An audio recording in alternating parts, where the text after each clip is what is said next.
Don't be a panikin.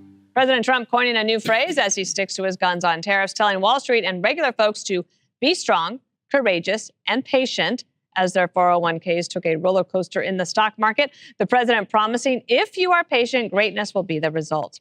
At the same time, President Trump also says that he could be ready to talk and cut deals with over 180 nations that he tariffed, meeting earlier with Israeli Prime Minister Benjamin Netanyahu for his first meeting with a world leader since the tariffs launched. They can both be true. There can be permanent tariffs, and there can also be negotiations, because there are things that we need beyond tariffs. We're going to get fair deals and good deals with every country, and if we don't, we're going to have nothing to do with them. They're not going to be allowed to participate in the United States. It's the only chance our country will have to reset the table, because no other president would be willing to do what I'm doing or to even go through it. Now, I don't mind going through it because I see a beautiful picture at the end. Tariffs will make this country very rich. Team Trump working overtime to tame the tariff beast, with administration officials saying over 50 countries have reached out to make deals. More than 50 countries have reached out to the president to begin a negotiation. There doesn't have to be a recession. Army of millions and millions of human beings screwing in little screws to make iPhones. That kind of thing is going to come to America. It's going to be automated, and great Americans, the trade craft of America, is going to fix them, is going to work on them. This might be one of the most important clips that you're going to see all week. President Trump just dropped a bombshell with his new Liberation Day tariff plan, which is an economic move that has Wall Street in a frenzy. The media is screaming recession, and global leaders are scrambling to make deals with Donald Trump. But here's the question that they don't want you asking. Is this temporary chaos actually a bold reset to protect American workers and rebuild our economy from the ground up? I'm about to show you a segment from The Five where they debate this very issue, and it gets intense. So watch closely, guys, because what you're about to hear is going to shape the political and economic battlefield this year in 2025.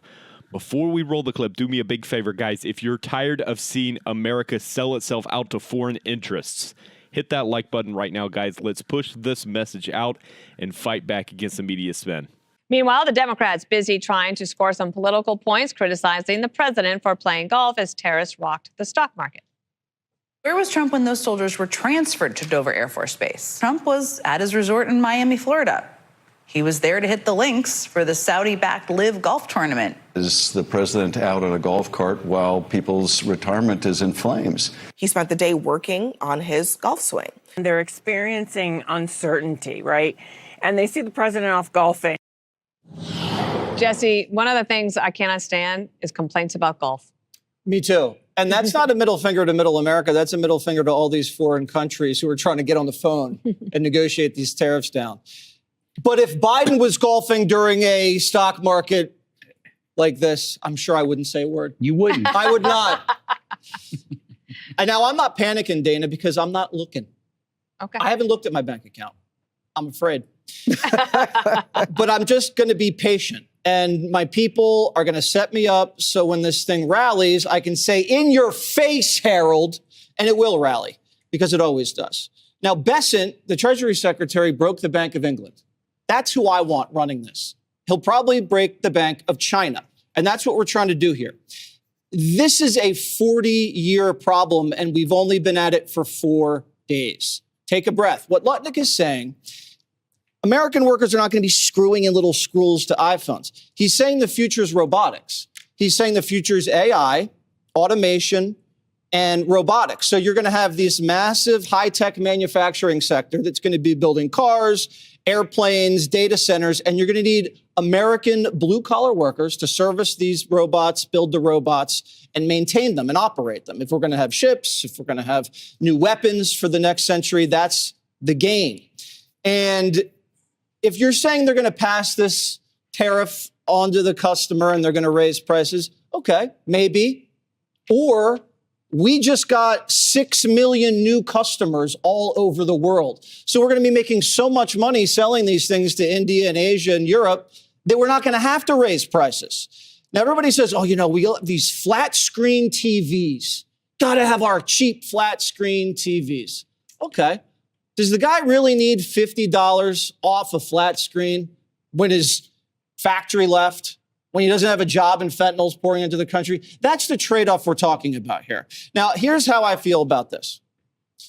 Remember in 2022, when they had 2 consecutive quarters of negative GDP growth? And that's technically a recession, and the S&P was down 20% for the year. Did anybody panic? Were there any panicans? No, they said Bidenomics was working. I don't know if it was or not. Well, obviously not. We have, right, and that's the point, because now we have growth in the economy. We have S&P that's only down 14%, massive amounts of private investments pouring in, and we had a massive jobs number to hit in March. So everybody stop panicking.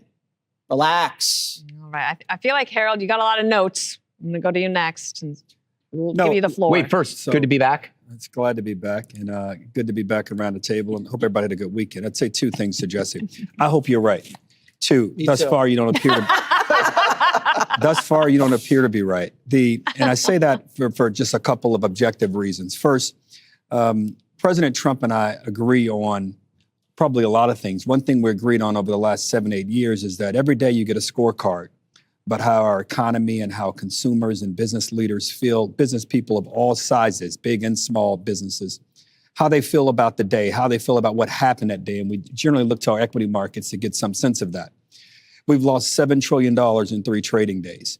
It was down as much as $10 trillion, up a little bit today as I was on with Dana in the morning, and then on the show this morning, and then down as the day went on. 2, we have economists at some of the biggest financial institutions in the country have now raised their recession risk, or should say the risk that the country will be plunged into a recession. And they all think it's because it's a self-inflicted wound. Now let's think about the positive things the president wants to do with what he's doing here. He wants to bring 2 things, I think, and sometimes it's unclear what the destination is. He sometimes says he wants 0 tariffs from all these countries. I saw Ms. Navarro on this morning saying, even if we get 0 tariffs, there are other things we want from the countries as well.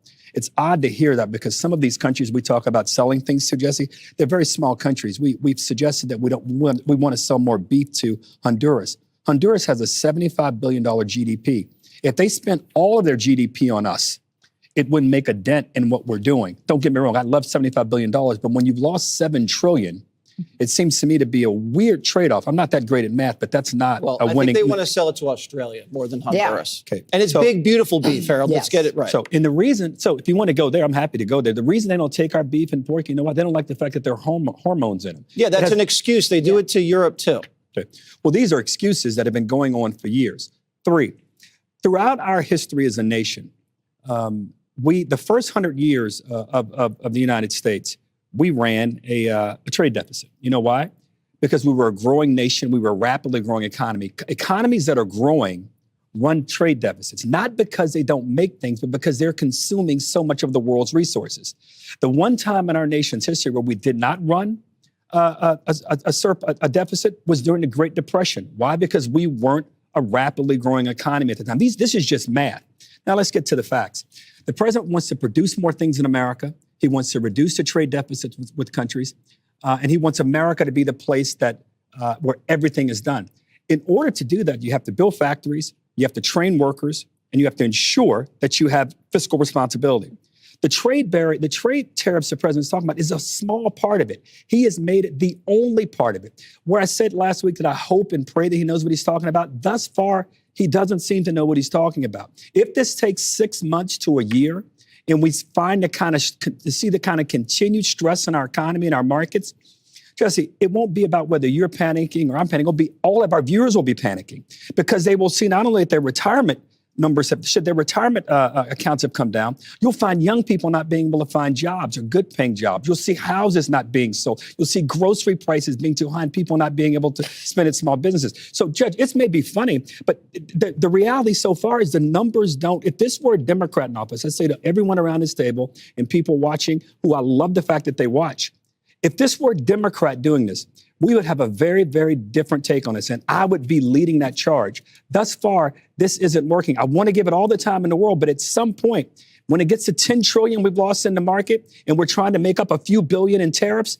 someone has to say to the president, this isn't the way to do it, Mr. President. And I don't think the judge was laughing. She was just going to jump in with a I'm point. sorry. I didn't mean that. I wasn't trying to be critical. First of all, Harold, no one thinks this is funny. This is very serious. I wasn't trying to say that, Judge. I wasn't trying to say that at all. You did say it, but let's be real clear about something, and that is that President Trump is doing what presidents have refused to do for the last 40 or 50 years, okay? Donald Trump is fighting for the middleman in this country. He is fighting to make sure that this country has the ability to survive in terms of if there is another catastrophe like COVID, where we don't have to rely on other countries for medication. We don't have to worry about the supply chain. We are in a position where we can take care of ourselves, and our strength is maintained within the United States. Now, all he is doing is demanding that there is fair trade for Americans. I don't want to hear that 89 or $29 billion of beef comes from Australia to the United States, and we don't even sell a hamburger to Australia. I don't want to hear that 94% of the shrimp comes from Southeast Asia and Ecuador that doesn't have anywhere near the protections of their food, and then none of our shrimp is going anywhere else. I don't want to hear that American businesses are being blocked by other countries that get the benefit of blocking us and getting our money. So what we need right now is a president who has the strength, the stamina, taking the fight to other countries. We sell 0 cars to Japan. You look out on this street, you've got Mitsubishis, Hondas, Mazdas, Nissan, Subarus. We don't sell cars in the EU. I don't know the last time I saw a Cadillac in the EU, but they've got Mercedes over here and BMWs over here and Volkswagens over here. I'm tired of the inequity, and so is he. And this is about making sure that we get treated fairly. And this idea, how dare he start a trade war? He didn't start the war. They did. And it's time we protected American industry. It's time we protected Americans' assets. And the consequence in the end is that we will have food that will be safer, it will be American, and we will have industry in this country. And by the way, they're coming to the table. They're willing to go 0 for 0. The EU is. Right now, Israel is dropping tariffs. Right now, he's saying to China, and my money is on President Trump, who got rid of the caliphate that everybody bit their nails about, every Democrat for years. He got rid of the caliphate in 6 weeks, but they said it couldn't be done. He's saying by the 9th, 50% increase. And you know what? The Americans voted for substantial change, and Donald Trump is giving it to them.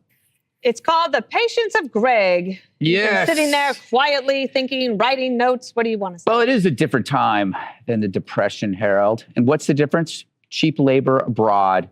Just 1 or 2 iterations from slave labor, but we don't see it, so we don't care. We can watch an NBA basketball player talk about the inequalities in our country while he pushes for shoes made by kids in China. We can't even sell these goods at pawn shops. They're so bad. Have you heard that story? No. The crap it's so crappy. They're like, this isn't even American made anymore. Yeah, it is down 3 days. That's a half opinion. Give it time. You elected this guy based on the fact that he's working for you. So why don't you give him the time to work? People who panic at the first sign of uncertainty, they're freaking out at the hard part. But everything in life that is worth doing always has a hard part. Doesn't matter when, that's the mantra for life. Short-term pain up front almost guarantees long-term benefit and calm after all. But it's easy to be brave during the easy part. It's better to be brave during the hard part. Let's say there's a donut right here, Jesse, a tasty donut, and I want to eat it. Short-term reward, I eat it, and then what do I feel? You'll hear me for the rest of the day. I will hate it. I will go like, why did I eat that donut? But if I don't eat that donut, that means I don't get that short-term pleasure. It's short-term pain. But long-term, I'm slimmer. I'm beautiful. I'm the envy of Harold. So this idea of delayed gratification, short-term pain underlies every single thing you do in life. Exercise, food, relationships, work, and yes, even trade. It's going to hurt a little bit, but it wasn't like Donald Trump didn't tell us that was going to happen. He said it'll get a little bumpy. He's the pilot telling you when we take off, it's going to be a little bumpy. You hate it when your friend screams during that part, so don't scream. Tariffs are That's so true. Tariffs are offering that choice. You continue on this path of asymmetrical economic relationships, you're going to get cheap goods. But where are we in a decade? Or even sooner, fewer jobs, fewer manufacturing plants, more dependent on countries who embrace the immorality of slave wages that we wouldn't do here. So the tariff is short-term pain, stock market panic for a long-term reward. And when you see a lot of these people panicking, remember that 10% owned 88% of the stock market. Do you think they're panicking? No, they're buying. They're buying. Because I wish I bought during the pandemic, but I keep my money in a sack. Look, let's cut through the noise. What Trump is doing here isn't reckless. It's righteous. It's bold. It's what real leadership looks like. For decades, American presidents have played nice with China, the EU. Half the world slapped tariffs on us, guys. Flooded our markets with cheap goods. Meanwhile, our factories closed, our jobs disappeared, and the American middle class took the hit. Trump's saying enough. And yes, the market shook. But ask yourself this, guys. When did we become a country that freaked out over the short-term Wall Street jitters instead of fighting for long-term strength, the thing that we all really want? The left and their media buddies are whining about Trump playing golf. Really? While he's negotiating trade resets and with over 50 countries, and they're crying about his tea time? That's not journalism, guys. It's propaganda. Trump isn't out here begging. He's putting America first. He's saying, if you want access to the greatest economy in the world, you're going to play fair, or you're going to get out. And while the media yells recession, Trump is laying the foundation for restoration. He's building an America where we don't rely on China for medicine, where AI and automation and American grit bring back manufacturing jobs.